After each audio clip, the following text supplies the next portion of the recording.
Hello friends. स्वागत है आपका हमारे यूट्यूब चैनल में एक बार फिर। आज मैं आपके लिए लेके आई हूँ संधि और उनकी पहचान। ये जो टॉपिक है वो आपकी 9th और 10th की बोर्ड एग्ज़ाम के लिए, यानी 9th के फाइनल एग्ज़ाम के लिए और 10th के बोर्ड एग्ज़ाम के लिए बहुत ही महत्वपूर्ण है और यहाँ से बहुत से प्रश्न आते हैं। इसमें से सबसे ज़्यादा प्रश्न आते हैं आपके स्वर संधि से। तो स्वर संधि कितने प्रकार की होती हैं? 5 प्रकार की होती हैं। और ये जो स्वर संधि हैं, इनमें अलग अलग प्रकार के आपसे ऑब्जेक्ट पूछे जाते हैं और पूछा जाता है कि इसमें कौन सी संधि है। तो हम आपके लिए लेके आए हैं आज बहुत ही शॉर्ट तरीके में, आपको एक बार में ही समझ में आ जाएगा। आप केवल मात्रा देखकर ही पहचान सकते हैं कि इस शब्द में कौन सी संधि हो सकती है। तो आइए शुरू करते हैं। वीडियो आगे तो पूरी जानकारी के लिए बने रहिए वीडियो के अंत तक। तो शुरू करते हैं आज का वीडियो। आपका सबसे पहले आता है स्वर संधि। तो स्वर संधि सबसे पहले होती है 5 प्रकार की, तो जिसमें आपको सबसे पहले मिलती है दीर्घ संधि। दीर्घ संधि क्या होती है? तो दीर्घ संधि में आप देखेंगे कि पहचान के लिए आपकी क्या होगी, इसमें बड़े आ की मात्रा होगी, ई की मात्रा होगी और ऊ की मात्रा होगी। यानी ये सभी मात्राएं बड़ी होंगी, यानी बड़े आ की, बड़ी ई की और बड़े ऊ की मात्रा होगी। इसमें उदाहरण में अगर आप देखेंगे तो इसमें सबसे पहले है राम अवतार। राम अवतारः। तो देखिए, पहले तो ये वीडियो आपको आपकी हिंदी की जो स्वर संधि है उसके लिए भी मान्य होगा और जो संस्कृत में पूछी जाती है उसके लिए भी एक जैसा ही है। तो ये हो जाएगा रामावतारः। देखिए, अब इसमें एक पहचान क्या है कि इसमें माँ में आपको छोटा माना जाएगा, ठीक है, और इसमें भी छोटा आ माना जाएगा। तो ये छोटा और छोटा आ मिलकर आपका बड़ा आ बनाते हैं, ठीक है। तो यहाँ पर आप देखिए माँ में बड़े आ की मात्रा लग चुकी है, यानी आपका राम अवतारा हो चुका है। तो इसमें क्या होगा, ये हटकर यहाँ पर जुड़ जाएगा। एक बात और इस पे ध्यान रखना कि दीर्घ संधि में आ के बाद आ ही आएगा, या तो आ जाएगा या बड़ा आ जाएगा। इसमें छोटी ई नहीं आएगी, ठीक है। दीर्घ संधि में ध्यान करना, हम यहाँ पर लिख दे रहे हैं कि अगर दो शब्द आपको दिए गए हैं, जैसे इसमें भी दिया गया है, ये दो दिए गए हैं, तो आ के बाद या तो छोटा आ आएगा या बड़ा आ आएगा, ठीक है। इसकी शर्त पहली ये होती है। दूसरा है रवि धन इंद्र, रविंद्र, ठीक है।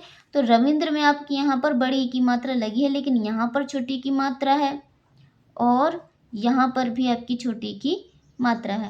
तो ये छोटी और छोटी ई मिलकर यहाँ पर आपको बड़ी ई की मात्रा बन जाएगी। तो ध्यान कीजिएगा, इसमें दूसरी शर्त क्या होगी, ई के बाद या तो पहले बड़ा आ जाए, ठीक है।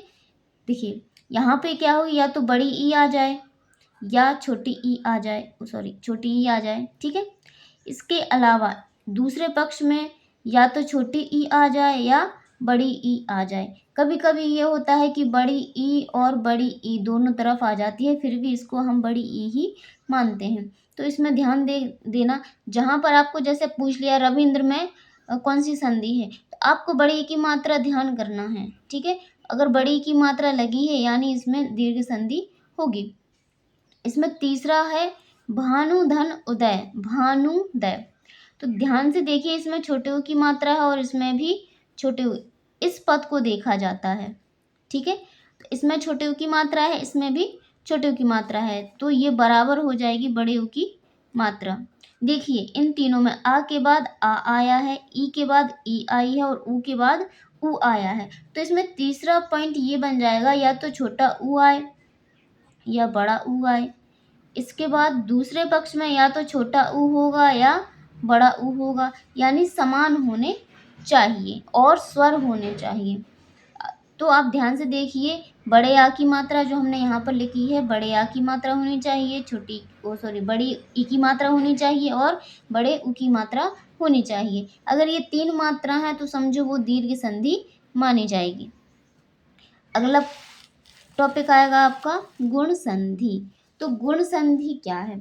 गुण संधि बहुत ही सरल है, ध्यान दीजिएगा। इसमें ए की मात्रा है, ओ की मात्रा है और रे से ऋषि की मात्रा है, जिसको हम अर में पढ़ते हैं, जैसे महर्षि होगा, परम ऋषि हो गया। ठीक है, तो इसमें देखिए ज़्यादातर आपसे पूछी जाती हैं 1 और 2। ठीक है, ज़्यादातर आपसे 1 और दूसरी पूछी जाती है। तो पहले का उदाहरण है नर धन इंद्र बराबर नरेंद्र। ठीक है, तो ध्यान से देखिए यहाँ पर हमने एक ही मात्रा लगाई है। ठीक है, एक बात और ध्यान दीजिएगा, इसमें आ के बाद यानी रा में अगर आ माना जाए, आप विस्तार से इसको देखें तो आ के बाद क्या आया है, ई आई है। लेकिन हमने जो दीर्घ में देखा था, आपने देखा होगा समान है, दोनों पदों में क्या है, समान स्वर आएंगे, लेकिन इसमें समान स्वर नहीं आते। ठीक है, तो आप ध्यान से देखिए, इसमें एक ही मात्रा लगी हुई है। फिर है नर धन उत्तम। देखिए अगर आ के बाद ई आती है तो इसमें एक ही मात्रा बनेगी, और आ के बाद और ऊ आता है तो उसमें ओ की मात्रा बनेगी, तो यहाँ पर हो जाएगा नरोत्तम। आपसे विस्तार नहीं पूछा जाता है, ज़्यादातर आपसे यही पूछा जाता है कि निम्नलिखित में कौन सी, आपको एक जैसे ये दे दिया नरोत्तम, तो आपको पूछा गया कि नरोत्तम में कौन सी संधि है, तो आपको मात्रा देखकर पता लग जाएगा इसमें ओ की मात्रा लगी है, तो यहाँ पर ए और ओ की मात्रा सबसे ज़्यादा पूछी जाती है। तो ओ की मात्रा जिसमें लगी होगी उसको हम गुण संधि बोलेंगे। लास्ट में आता है आपका परम ऋषि। तो इसमें ऋषि यानी अगर आ के बाद ऋषि आता है यानी रे आता है तो उसको अर पढ़ते हैं। क्या पढ़ते हैं, अर। तो ये परम हो गया और अर्षि यानी परम ऋषि। ठीक है, तो ये पूछा जाता है लेकिन बहुत कम पूछा जाता है, ये दोनों आपसे बहुत ज़्यादा पूछे जाते हैं। और ध्यान रखिएगा, आपको ये पहचान रखना है कि गुण संधि में ए और ओ की मात्रा ज़्यादा पूछी जाती है, और इसमें ए और ओ की मात्रा जिसमें शब्द में भी लगी होगी उसको हम गुण संधि बोलेंगे। देखिए गुण के बाद आती है वृद्धि संधि। तो वृद्धि संधि क्या होती है, तो वृद्धि संधि में क्या है, देखिए वृद्धि संधि का मतलब है बढ़ जाना, वृद्धि का मतलब हो जाता है बढ़ जाना, बढ़ जाना। यहाँ पर हमने गुण संधि पढ़ी, गुण संधि में ए की मात्रा थी, ओ की मात्रा थी, तो वृद्धि में क्या हो जाएगी, वो बढ़ जाएगी, तो इसमें ऐ की मात्रा आ जाएगी। ठीक है, इसमें केवल और केवल यही है कि इसमें ऐ की मात्रा लगेगी और औ की मात्रा लगेगी। ठीक है, ऐ की मात्रा और औ की मात्रा। अब औ की मात्रा किस प्रकार लगेगी, आप देखेंगे कि ऐ की मात्रा किस प्रकार लग सकती है वृद्धि संधि में। देखिए जैसे इसमें लिखा है तथैव, देखिए दो मात्रा लगी हैं यानी ऐ की मात्रा लगी है। इसमें सदैव, अब आपसे पूछ लिया सदैव यत में सदैव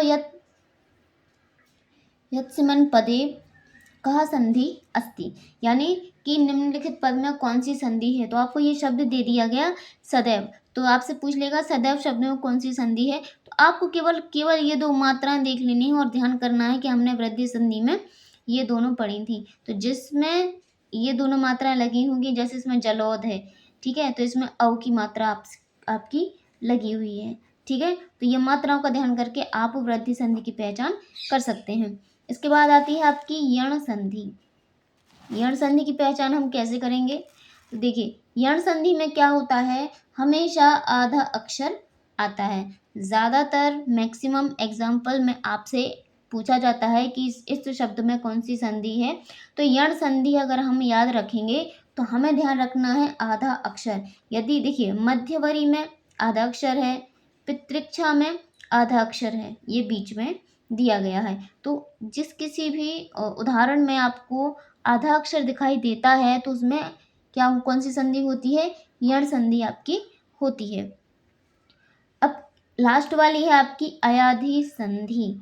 तो अयाधि संधि क्या कहती है, तो जिस शब्द को पढ़ के आपको अय और आय, क्या है अय और आय पढ़ने में समझ में आता है, उसमें हम अयाधि संधि होती है। जैसे इसमें नय नम, नय अनम, नय, तो देखो नय नय, नय का मतलब इसमें ये होगा आय, तो आपको इसमें आय शब्द की जो है आवाज़ सुनाई दे रही है, जैसे इसमें आय है पाव कहा। ठीक है, तो ये आपके हैं अयाधि संधि के उदाहरण। तो इस प्रकार से ये हमारी जो है स्वर संधि हो चुकी है। और अगर आप इसको और विस्तार से पढ़ना चाहते हैं तो कमेंट बॉक्स में कमेंट कीजिए, तो फिर हम आपके लिए इसका विस्तार से वीडियो लाएंगे। तो मिलते हैं अगले वीडियो में, जब तक के लिए नमस्कार।